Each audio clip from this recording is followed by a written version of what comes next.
us what is the authentic Indian position?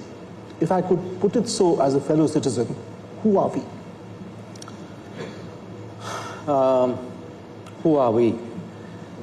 I would say maybe there are 3-4 dimensions which are important to understand India.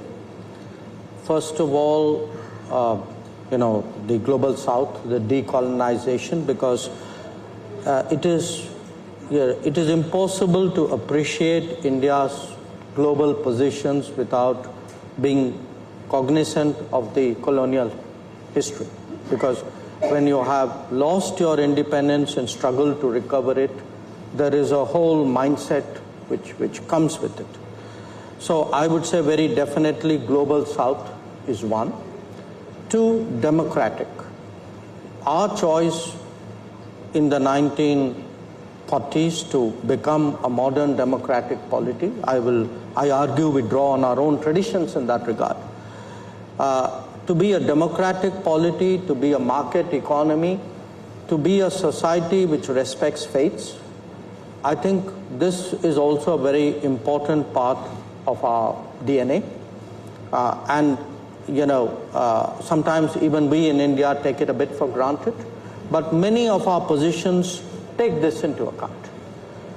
Third, I would argue that in a way we have navigated, adapted to a world which has not always been kind to us, which has not always been accommodating at us, but we have in that sense developed a certain skill of which you make some reference, but a way of really, I would call it both a tactical skill but a long view.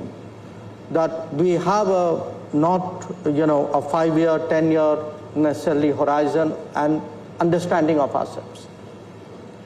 And for today, as the most populous country in the world, as the 5th largest economy of the world, perhaps 3rd by the end of this decade, in various other domains you can see, we are still doing more, we are contributing more. I think the idea of a multipolar world, and where India itself is concerned, to think of how to become a leading power at some point of time. I think these are the global south character, the democratic character, the adapting long view aspect, and a multipolar world towards which we are working. I think if you keep these in mind, a lot of what we do in different situations would make sense. I want you to think back, because you began by saying 23, 24, 25, how has it changed?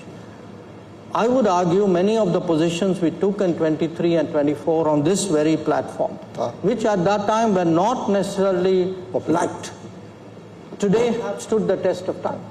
The characteristics, when I spoke about India, global south, democratic, market economy, the long view, I think in a way that I don't want to call it a normative power, but I think we are very representative in many ways, and as the biggest country in the world, I guess our successes or shortcomings will have an impact on everybody else, especially in the global south.